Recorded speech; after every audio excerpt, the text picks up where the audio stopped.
Wir haben in diesem Winter in Spanien ein Zelt genutzt. Warum und weshalb und was für ein Zelt das ist, darüber möchte ich in diesem Video berichten. Es kamen nämlich viele Anfragen dazu. Herzlich willkommen zu diesem Video.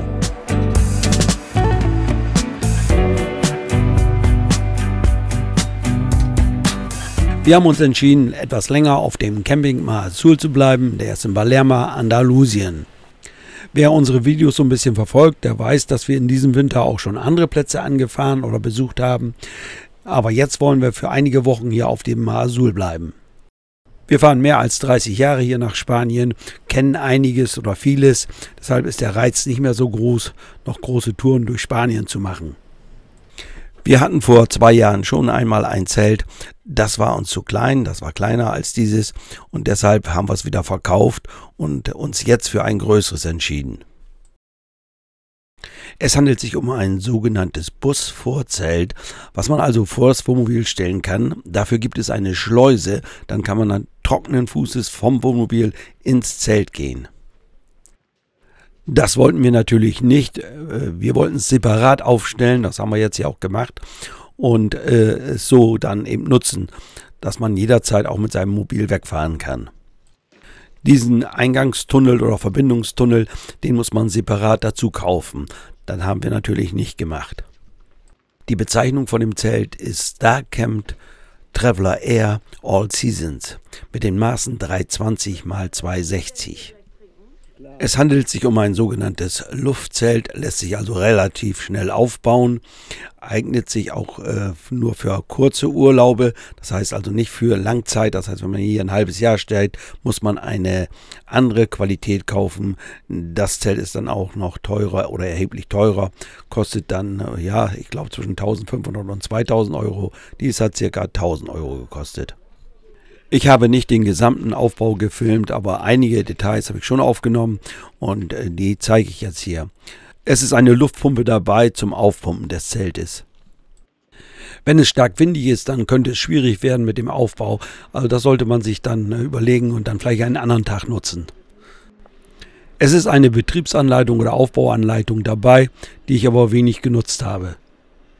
Das Zelt hat 3 Luftkammern, die man mit der Pumpe aufpumpen muss, mit einem Druck zwischen 0,6 und 0,8 bar.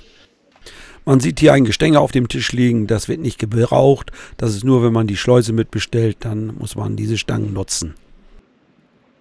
Es sind 6 Luftbälge dabei, die man aufblasen muss, aufpumpen muss. Die kommen dann ins Innere des Zeltes zur Stabilisierung, sind jeweils mit Klettverschlüssen oder Klett werden die befestigt im Inneren des Zeltes. Das Aufstellen des Zeltes haben wir leider vergessen zu filmen, aber es ist recht einfach, wenn man zu zweit ist, kann man es leicht hinstellen, weil das Ganze sehr leicht ist und dann stabilisiert man das Ganze mit den Luftbälgen, die ich vorhin gezeigt habe. Es ist im Prinzip alles dabei. Was ich nicht verwendet habe, sind die Heringe, das habe ich geändert. Ich habe mir aus dem Baumarkt Torx-Schrauben geholt, zwischen 100 und 200 mm lang und die drehe ich mit dem Akkuschrauber in den Boden. Das hält besser und ist auch einfacher. Je nach Bodenbeschaffenheit muss man sich die Länge aussuchen für die Schrauben. Wenn der Boden weich ist, braucht man längere Schrauben. Ist der Boden fest, reichen kürzere Schrauben. Der gesamte Aufbau hat ca. 45 Minuten gedauert. Man kann es vielleicht auch noch schneller schaffen. Wir haben uns Zeit dabei gelassen. Und jetzt steht es, auch die Sturmleinen haben wir angebracht, die dabei sind. Alles kein Problem. Im Zelt haben wir den Teppich ausgelegt. Diesen Teppich hatten wir schon, einen Zeltteppich, den wir schon über Jahre nutzen. Der passte jetzt hier zufälligerweise genau rein. Und so haben wir ihn hier reingelegt. Man kann das Zelt noch um 1,30 Meter erweitern oder verlängern. Gibt es ein extra Anbauteil dafür. Oder man kauft gleich das größere Zelt. Das ist dann in dieser entsprechenden Länge. Man kann das Zelt an verschiedenen Stellen be- oder entlüften. Man kann zum Beispiel die Rückwand oder wie man will auch die Vorderfront komplett rausnehmen. Oder es gibt auch Öffnungen an den Seiten.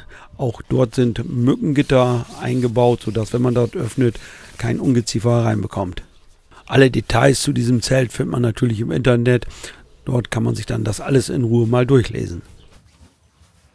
Jetzt brauchen wir ja noch ein bisschen was an Einrichtung. Da haben wir uns einen Schrank bestellt und auch einen kleinen Tisch.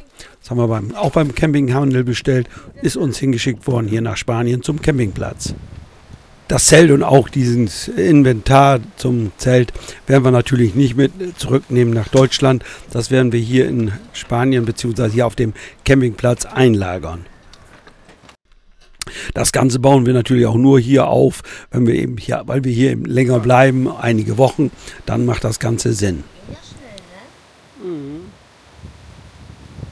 Hinten an der Rückwand, wo wir unsere Kochgelegenheiten aufgebaut haben, haben wir uns einen Duschvorhang hingehängt.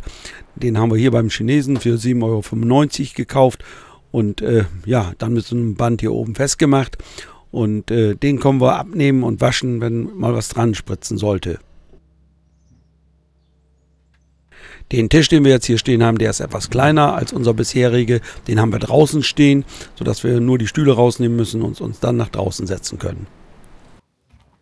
Am Abend kochen wir in dem Zelt. Wir haben einen Teil unseres Geschirrs hier eingelagert, sodass wir nicht immer hin und her laufen müssen und irgendwelche Dinge aus dem Wohnmobil holen müssen. Und so ist es eigentlich recht einfach, das Ganze hier. Zum Zubereiten unserer Speisen nutzen wir 2 Induktionsplatten. Dann haben wir noch so einen kleinen Gaskocher mit Kartusche. Und dann haben wir natürlich auch noch eine Heißluftfritteuse. Wenn ein schönes Stück Fleisch zubereitet werden soll, das wird natürlich gegrillt. Und das geht natürlich draußen mit einem Gasgrill am besten. Später gehen wir dann ins Mobil. Aber bevor wir reingehen, stellen wir noch alles ins Zelt, damit nichts feucht oder nass wird. Morgens frühstücken wir im Zelt, auch das hat sich als einwandfrei und gut herausgestellt. Die Sonne kommt und es wird gleich schön warm im Zelt. Bevor wir dieses Zelt hatten, haben wir häufiger draußen gekocht, das geht natürlich auch, aber so innen drin ist es doch angenehmer, besonders dann, wenn das Wetter mal nicht so schön ist. Besonders dann, wenn der Wind weht und man mit Gas kocht, dann weht die Flamme schon mal schnell aus oder die Wärme hält sich nicht.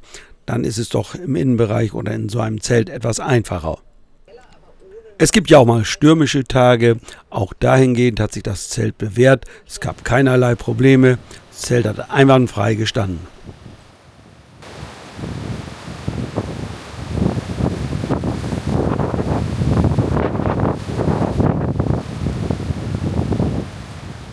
Das Zelt hat sich nicht nur bei Sturm bewährt, sondern auch bei starkem Regen.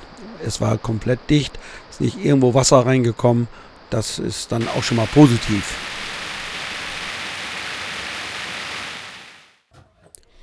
Jetzt noch ein paar Bilder zum Abbauen. Auch das ist kein Hexenwerk. Wir haben alles ausgeräumt aus dem Zelt. Dann kann man einige Reißverschlüsse öffnen, um vielleicht besser zu reinigen, um das Ganze hochzuhängen. Das macht man mit einem feuchten Tuch. Recht einfach sauber zu machen. Das hat auch nicht lange gedauert, das Ganze. Ich habe die Verankerung gelöst, so kann man das ganze Zelt dann auf der Fläche hin und her schieben, verrücken. Und jetzt haben wir es einfach umgelegt, um noch besser ranzukommen an die unteren Teile. Und dann lässt man die Luft raus und kann das Ganze zusammenlegen. Das Abbauen mit Saubermachen hat maximal 1 Stunde gedauert. Dann packt man das schön sauber zusammen. Und dann kommt es an eine Tasche. Das Ganze wiegt dann 25 Kilo. Für uns war das eine angenehme Geschichte mit dem Zelt. Wir freuen uns schon aufs nächste Jahr, wenn wir es wieder nutzen können. Aber jetzt geht es erstmal ins Lager. Ich habe das Ganze auf eine Sackkarre gepackt und fahre das jetzt zum Container hin, wo es eingelagert wird. Im Container gibt es Regale. Dort gibt es eine gewisse Fläche, die man dann anmietet. Und dort bleibt dann das Ganze. Wir haben fast alles abgebaut und werden in den nächsten Tagen abreisen, freuen uns aber auch schon auf den nächsten Winter hier auf dem Camping Mar Azul. Wir werden hier am 10. März abfahren, werden aber nicht direkt nach Deutschland fahren, sondern bleiben noch einige Zeit in Spanien. Geplant haben wir, dass wir Mitte April wieder in Deutschland sind. So, das soll es gewesen sein. Ich sage mal wie immer Dankeschön fürs Zuschauen und bye bye, bis zum nächsten Mal.